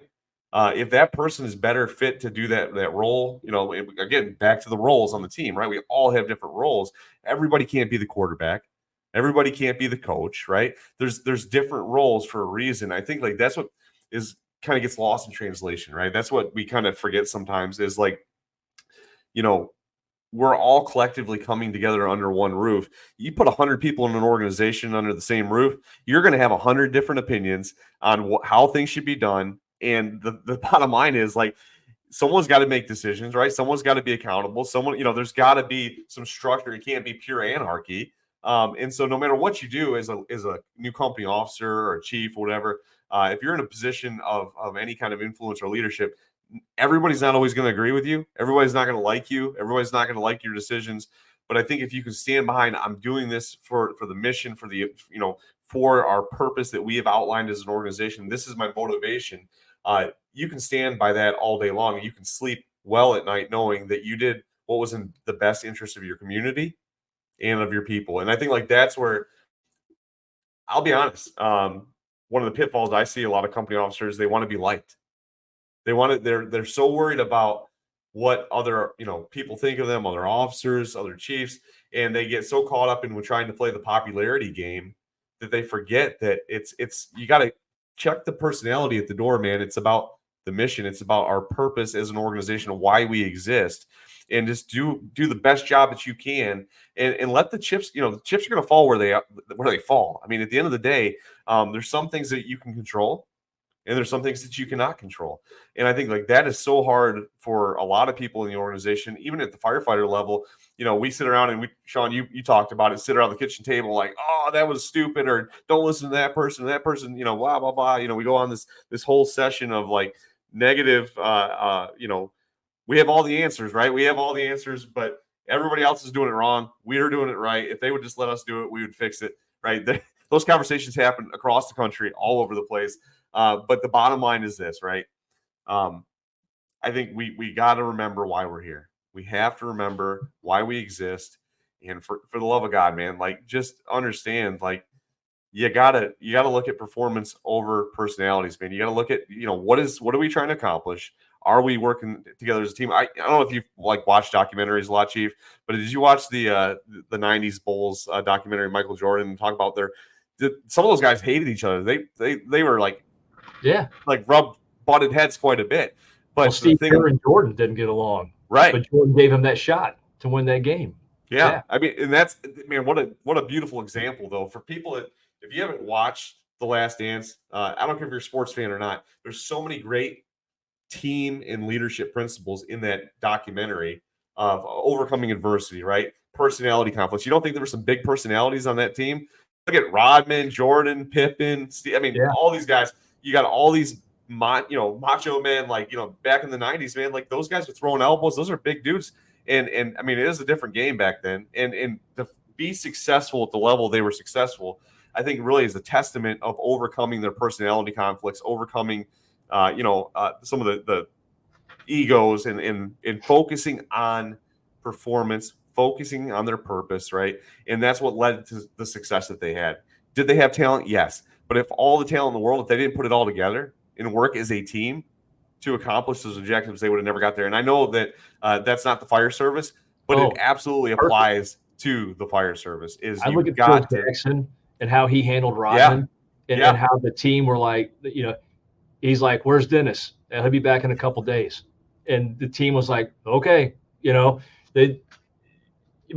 can't quite get that far with us in the fire service, but it's just a testament to knowing who your people are and what they need. Yeah. And then he would show back up for a game and kill it. He just needed to decompression time from that environment.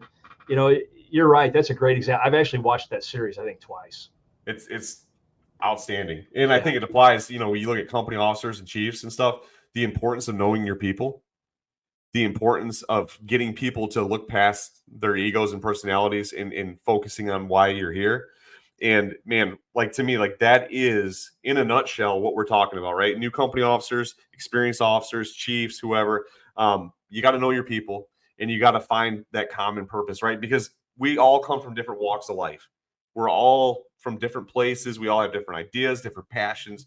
The real goal, or the real, gold, if you will, is found in uncovering that and unifying people under that common banner. And I think like that's, when we're talking about that, leadership at the company officer level, the firefighter level, senior man, chief officer, man, that's a whole show in and of itself, right? Is uncovering the little things make a difference, right? It's learning your people's ins and outs. It's learning what makes them tick and finding a way to unite that together, right? To put all that craziness is swirling around, get rid of the distractions, right? And when it's game time, we're in the firehouse. When it's time to work, right? And we have a common purpose, and we're all unified on what we're trying to accomplish. And man, that is the essence of leadership, right? Is getting people to do things, not because you're making them do them, because you're the chief, right? Because they believe in where you're going, they believe in the vision, they believe in the direction that you're trying to take, and that is leadership, right? And whether it's the officer level at the company level or the chief officer level, it doesn't matter, or even in the informal level. I mean, if you can get people to realize, hey, we're in this together, like work together and we can go so much farther. And that's where, you see all these like departments have these like fragmented cultures. That's a challenge, right? Is trying to get people on the same page, but that's what needs to happen is people have got to be able to kind of get some leaders in there to start bridging the gap in those little subcultures that are in the organization and making it into one culture that everybody believes in and is moving towards. Yeah, I think, for us, I'm really lucky that we've got people in our organization that hold each other accountable. We've got so many informal leaders that do just exactly what you're talking about. And it's a game changer for us, because when it comes from peers who are in the same situation that someone else is in, it's not coming from a detached perspective from my office down the hall, who's not getting up at 2 a.m. and running an ambulance call, and so on and so forth. When the peers that are informal leaders, meaning they don't have a formal rank, are able to really set the tone for our department, and they've done that, and we're a lot better off for it. Yeah, I don't really have much to add to what you guys are saying, because you just knocked it out of the park with those. So all great conversation, but I do want to take this moment to just kind of go in a different direction, if that's okay with you, Chief.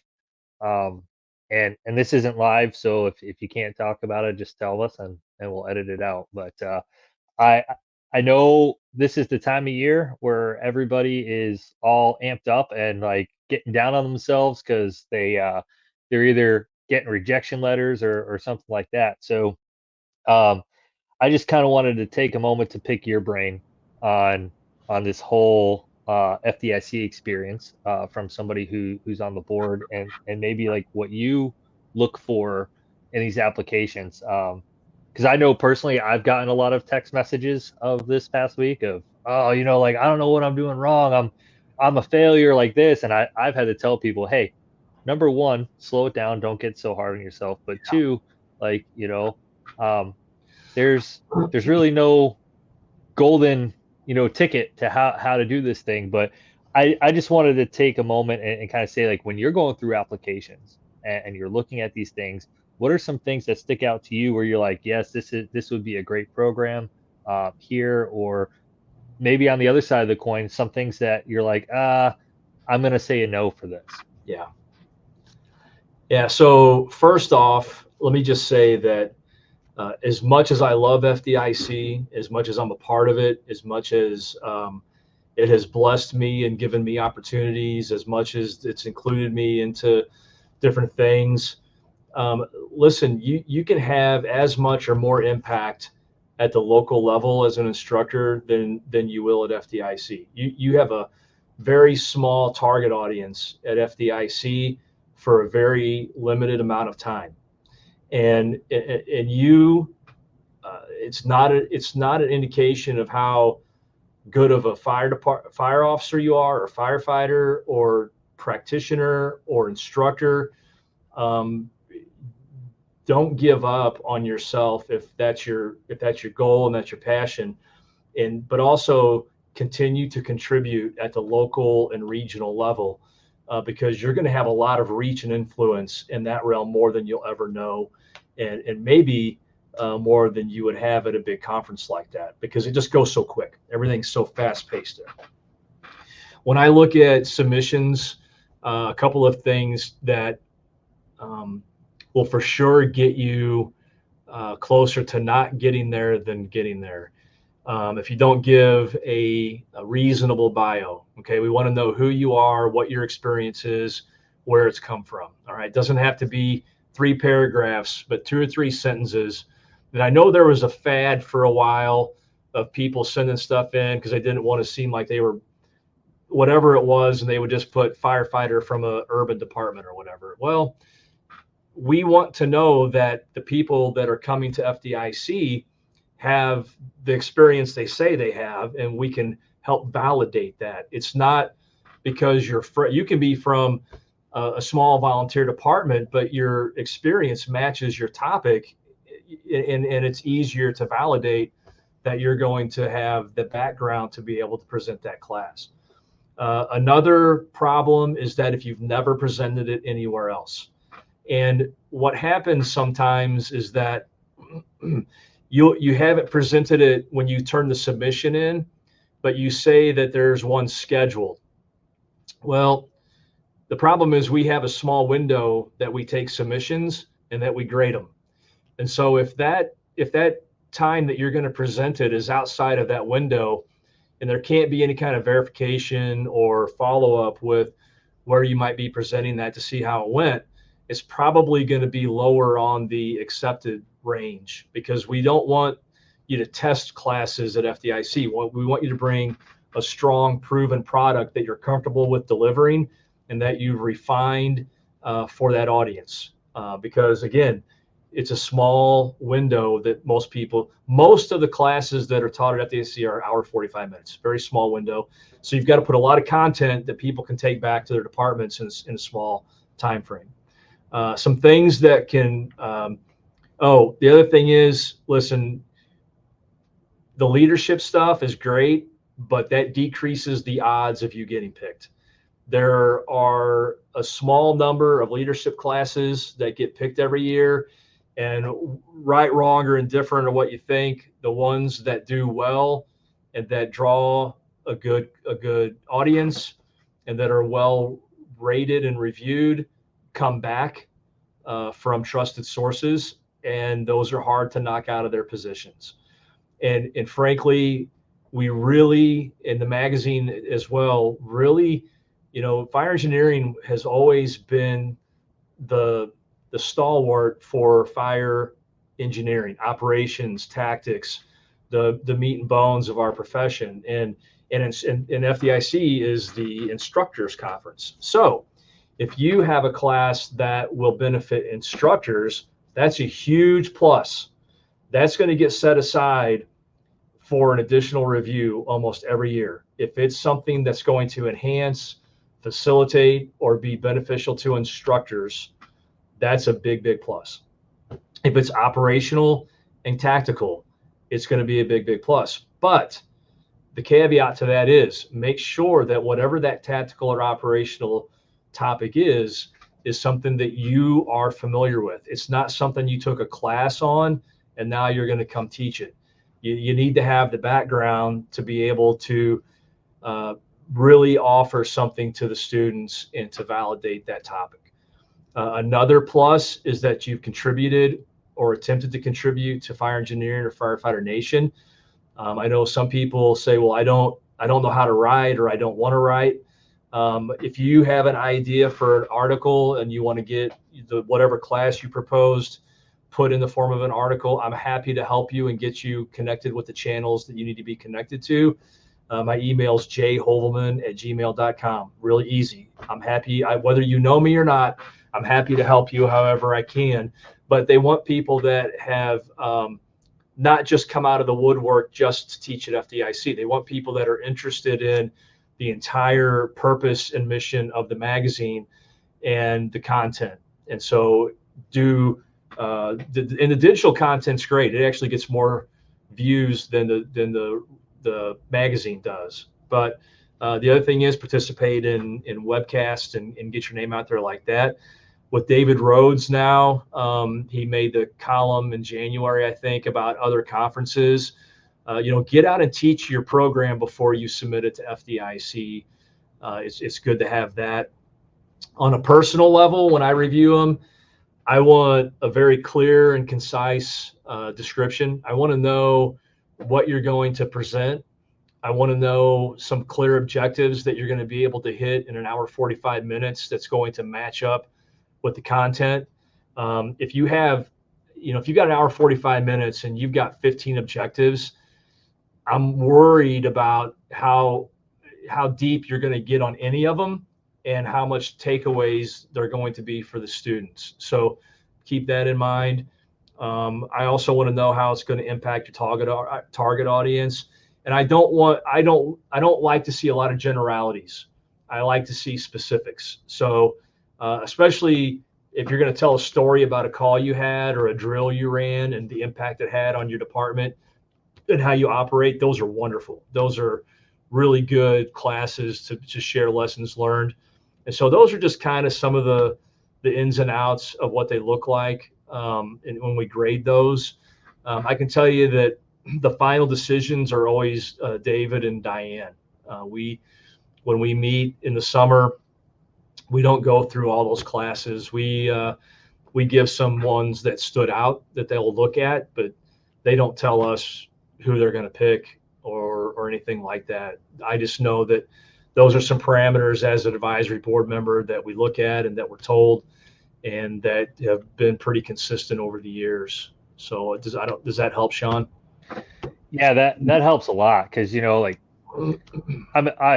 I teach my program there, but I'm an instructor. I don't really I'm in the same boat as everybody else. I fill out the application, I put it in, and whatever happens, happens, right? So when people reach out to me, I'm like, I really don't know. I wish I could help you, but I can't. So since we had you on the show today, I was like, you know what, I just want to take that opportunity to kind of at least get one perspective for our listeners who might be in that boat where either they haven't heard anything, or they get denied, or whatever. And the only thing that I keep telling everybody is like, hey, FDIC does not define you. Okay. Like you still have a lot of worth to give to the fire service, your passion and everything else. Like, if this is your goal and you want to be there, I don't care if you get 15 no's. The one for sure way not to get there is to stop applying. Right. So just keep after it, and hopefully you get that. But I do appreciate you kind of like diving into like, hey, these will give you some extra points and stuff, because maybe people they're unsure of how to write this application up to really reflect. Because I mean, if you're like me, I don't really like to talk about myself, so it's really weird to type up a bio and like do all these things and like put it out there. But I mean, that's kind of the whole point, right? Like, you're trying to set yourself apart from thousands of other people that are after the same thing. Yeah, and we've had bios come in where their experience just doesn't match what they put into the submission, and it's like, are they going to be credible?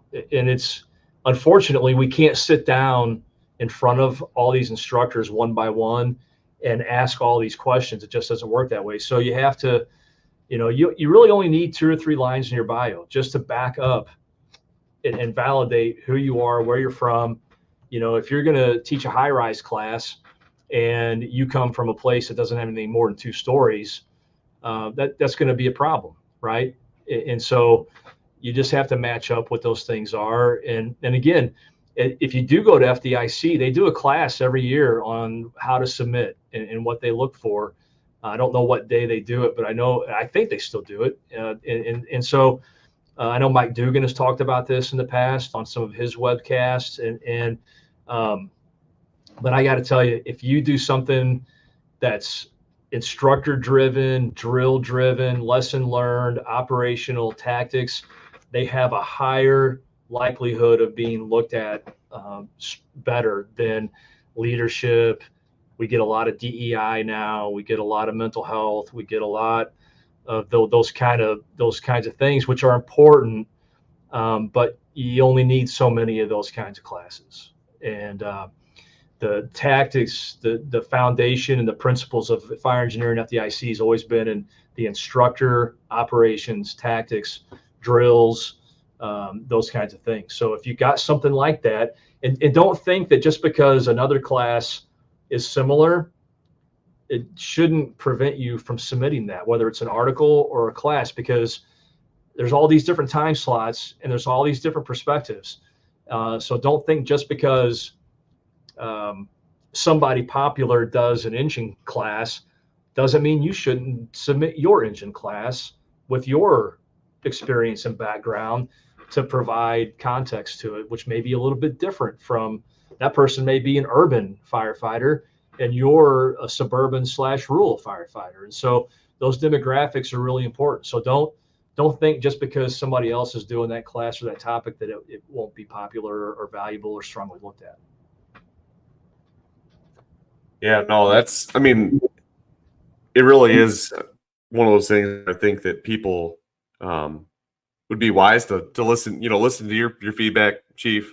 If you got questions, I would recommend reaching out to yourself or other board members. I mean, I think like people that have been fortunate enough to teach in FDIC will tell you that the entire board, Diane, Chief Rhodes, are pretty open about, whatever questions you may have. And so, if you're listening to the show and you're like, hey, this is something on your radar, I'd like to teach at FDIC or write an article or whatever. There's a lot of people that you can reach out to that'll give you clarity and give you some answers, and I think help, direct you in the right path. So I think, that's really helpful, Chief. I really appreciate you giving, your input and feedback on this, because I think, like I said, it's one thing you get people ask you as an instructor, it's like, okay, that's great, but I'm not behind the scenes when you're going through proposals and doing all this stuff. I mean, to have people that are actually reviewing these things, that you can kind of give some of the pitfalls that you've seen and help people kind of steer in the right direction to get their stuff looked at more seriously, I think is important. So, and that's not good service. If they want questions, contact me. Whether you know me or not, I will help you however I can. Yeah, absolutely. And I think really this whole podcast we've done today, Chief, if folks have questions, I mean, I'm sure tactic stuff or how you guys set stuff up in Florissant. I know you mentioned using your ambulance crews in the suppression capacity.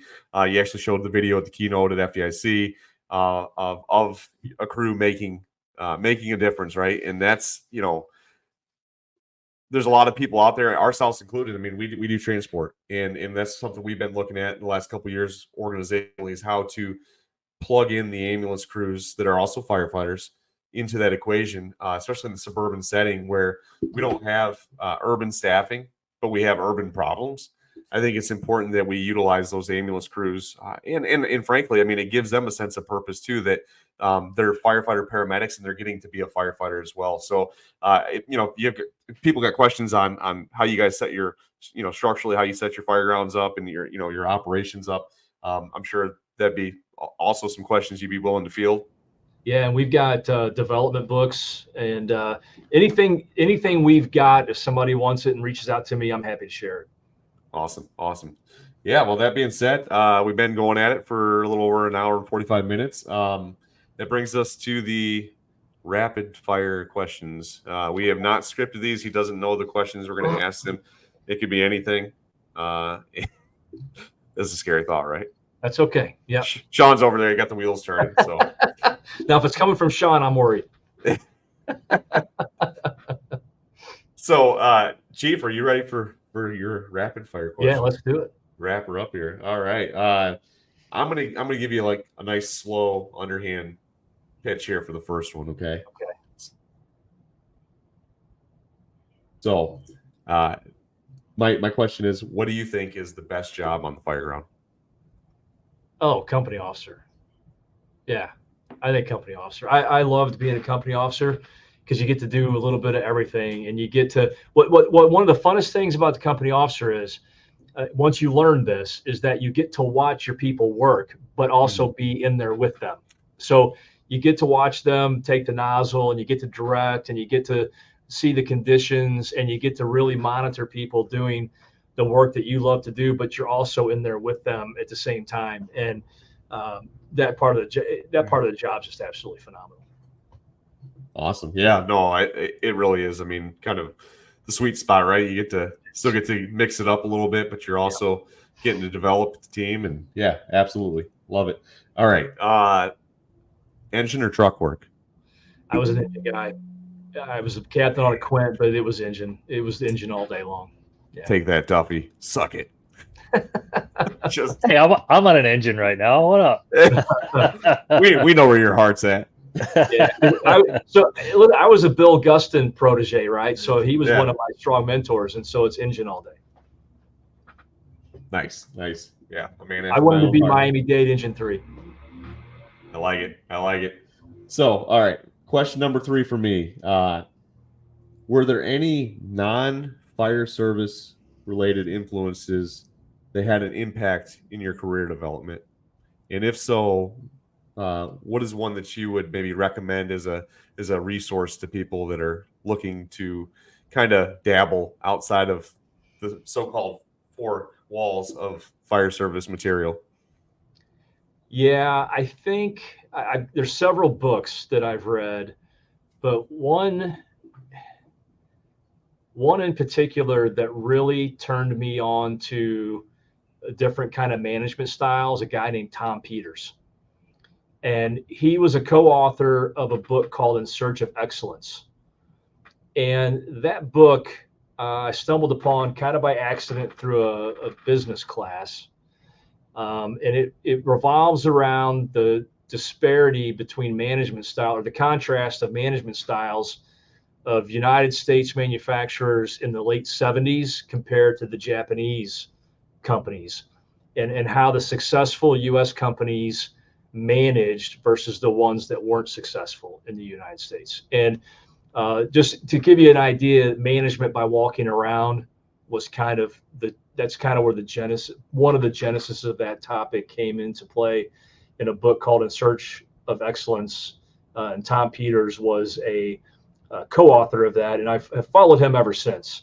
And so, and now there's been several books since then, but that was kind of, I think, my first like, oh, we could do this in the fire service. We should be doing this in the fire service. Oh, this relates to that. And was that one and another book called Blue Ocean Strategy, both business books, but and they've both been around for a little while. And then I'll give you a legacy leadership book you can find pretty cheap called Up the Organization by a guy named Robert Townsend. And probably not politically correct today, but servant leadership type stuff. It was really good. I love it. Yeah, I'm just making some notes here. Always looking for stuff that kind of correlates to the fire service. I think that the fire service can learn a lot sometimes by just kind of stepping outside of our four walls and looking around.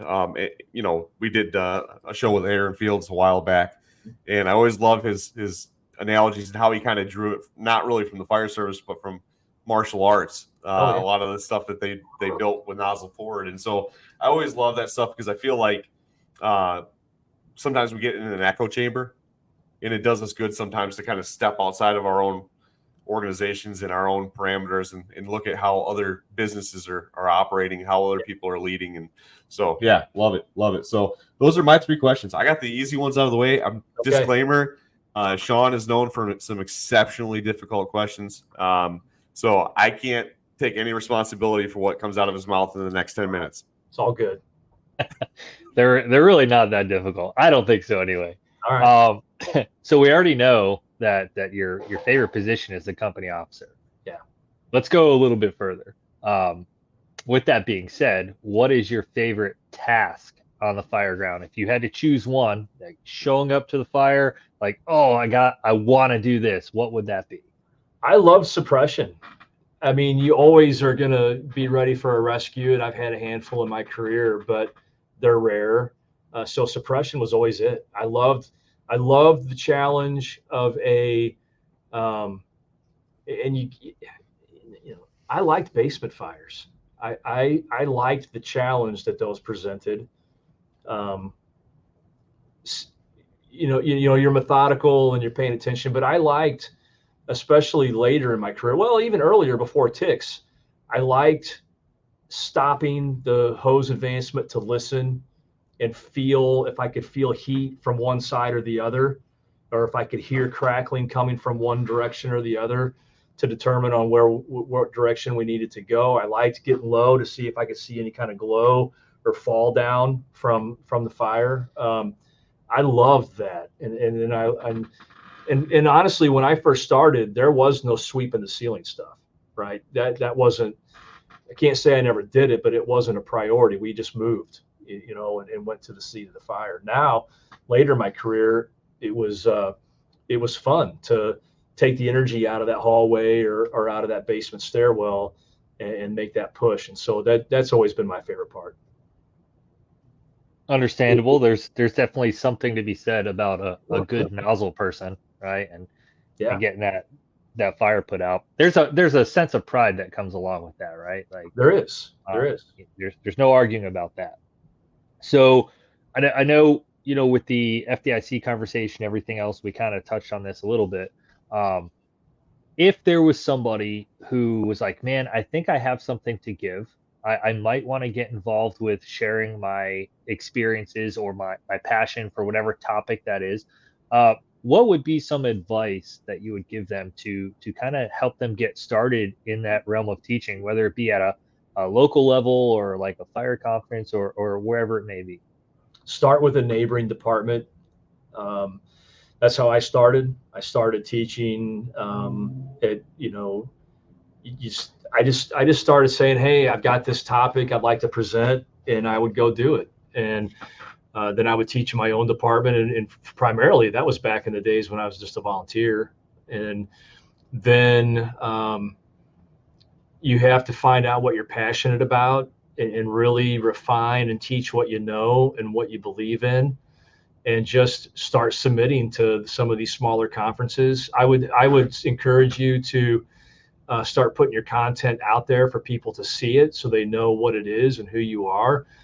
Find somebody that is, out there, sharing, that might be able to help you somewhere. But I think it's important to start small and get comfortable with, number one, you're going to have bad days presenting. I've had a couple that's like, gosh, that was horrible. And it was, and how to get past it. It's important to be able to craft your message.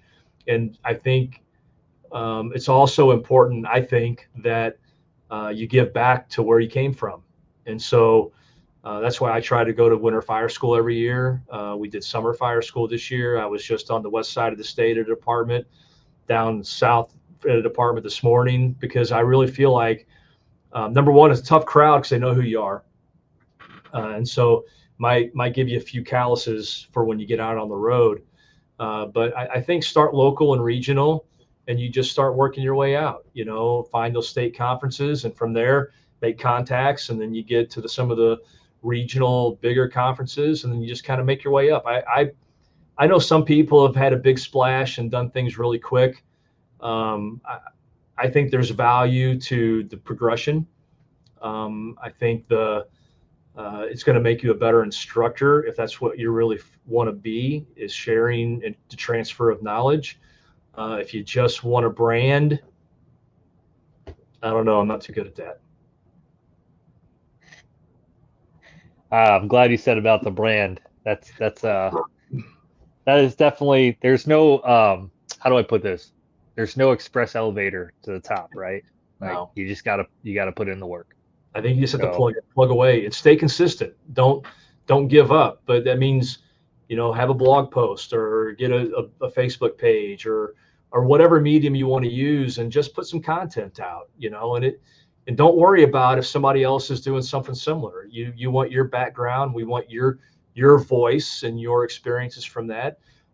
Try to write for a publication or a newsletter or something like that. And listen, fire engineering has been around since 1877 or something. And you think every single article has been different?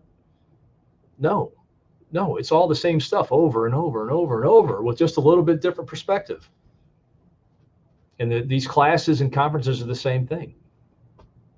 Yeah, absolutely. And I would just throw in there too, like, the criticism is what it is, right? Yeah. Like, not everybody's going to like what you got, and that's okay. But, be authentic and stay true, and just, if it's important to you, keep plugging away at it.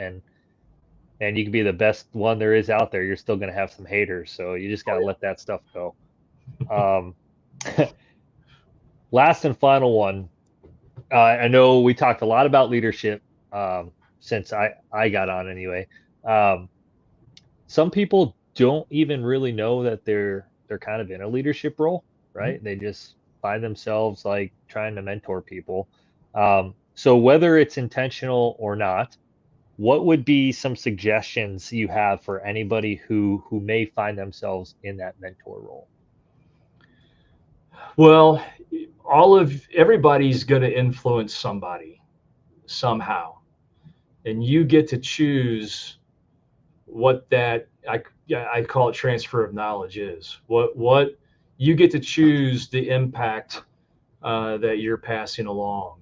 And so you don't have to, if you don't want to be recognized for that, you don't have to. But people are going to latch on to those of you that are genuine, who are authentic, who put others above themselves, who have honest conversations, but in a respectful way that isn't demeaning or humiliating or make somebody withdraw. And I think if you're in that position, and I've seen really young people in this position, and I've seen very senior people in this position, I think it's really, consider what you're leaving behind. When I talk about legacy, I'm not talking about plaques and statues and certificates and fire halls being named after you. It's the legacy that you want to try to leave, I think, in those situations is one that, hey, Sean told me this 10 years ago. Let me share this with you. Hey, Nick had this challenge that he shared with me, and he helped me through this tough time. Let me share what he told me. And those legacies go on and on and on throughout an organization, and it makes it better, and it makes those individuals better. And I think the service to others in those small, unseen ways probably have a bigger impact than some of those big splash moments. And I think if you concentrate on those, you're doing the job you need to do. Outstanding answer. I just want to throw that one out there because, I've seen it probably in the past couple of years where people are like, well, who am I? I've got nothing to say. Like, nobody wants to listen to me. Like, nobody cares. And I look at them, I'm like, you just never know who you're going to impact, like just be you, care about the job, care about people, and you'll be surprised what kind of impact you can make for somebody. But on the opposite side too, like if you're not careful, you can have a negative impact on them and not ever realize it too. So great answer. I appreciate the thought on that, Chief. Oh, you're welcome. My pleasure. Great questions, by the way. Oh, yeah, thanks. I just pull them out, Yeah. He's been working on them all day. That's why he was late. Yeah, totally why I was late. Yeah. I was like, I really got to get these questions down. Well, you gotta write them in colors you can read, John. I mean, you can't write with a white crayon on white paper. I mean, we've been over this. My favorite flavor is blue, just so you know. Oh man, no, it's Chief. Thank you so much for giving us a couple of hours of your time today. It really does mean a lot to have you on the show. I know you're a busy guy, so carving out a couple hours to chat with us means a lot, and hopefully folks will get a little bit, take some nuggets out of this and be able to go back to their own organizations and hopefully kind of just keep plugging away, keep trying to make the fire service better and, in their corner of the fire service. And hopefully, well, shoot, what are we, 2 weeks out from River City Rescue down there in St. Louis in a couple of weeks. So the three of us will actually be out there in St. Louis in 2 weeks. You're keynoting the conference. So this is a new conference for anybody that's listening. If you're in the St. Louis area or want to make a trip to get some good training, it would be I believe the 9th through the 11th. September 9th, yeah. September, yep. So, come check it out, and definitely look forward to catching up with you in person, Chief. Yeah, I'm looking forward to it. It's been a true pleasure and honor to be on with you, and I'm really grateful for the opportunity. Well, that being said, Sean, you got anything else, my man? No, I'm going to echo what Nick said. I know you're incredibly busy, so I do appreciate you carving out some time for us and talking about the job. I know some people get tired of hearing about it, but not me. I love talking with people that love the job. So yeah, we had a good talk a few years ago at a bar in Lake of the Ozark, I think. Yeah, we did. That was good. I was actually telling Nick, I was like, I've read Chief's books and everything else like that. I had a chance to meet him like 2 years ago. Lake of the Ozarks. We're just in this like hotel bar. Yeah. I don't know. We must have talked for like over 2 hours. Oh, it was great. Yeah, it was great. Yeah. That's the beauty of the fire service, man. Is I tell people get outside your bubble a little bit. Go to a conference, go to training. You'd be surprised. Some of the folks you get to meet along the way, and a lot of cool friendships forged over the years. Just kind of doing that exact thing, right? It's training together, sitting around, chit chatting afterwards or whatever. Yeah. Driving back to the airport. driving back to the airport. Yeah. That was yeah. So it's just kind of one of those things that the fire service it's a big service, but it's also really small, and that's what I love about it. I love the little experiences of just the conversations with folks along the way that you get to meet, and getting to do stuff like this is fun because you get to have those friends you meet along the way on, and like I tell people, podcasting is therapeutic for me, man. It's like sitting at the kitchen table with friends, and we're shooting the bull. That's what we do, solving the world's problems one podcast at a time. So thanks again for coming on, Chief. Thank you for your insight and sharing some of your experiences with us today. And we'll get this thing edited and published out to the masses in the near future. But with that, episode 52 is in the books. You guys have a great day. Thanks, guys. Good talking to you.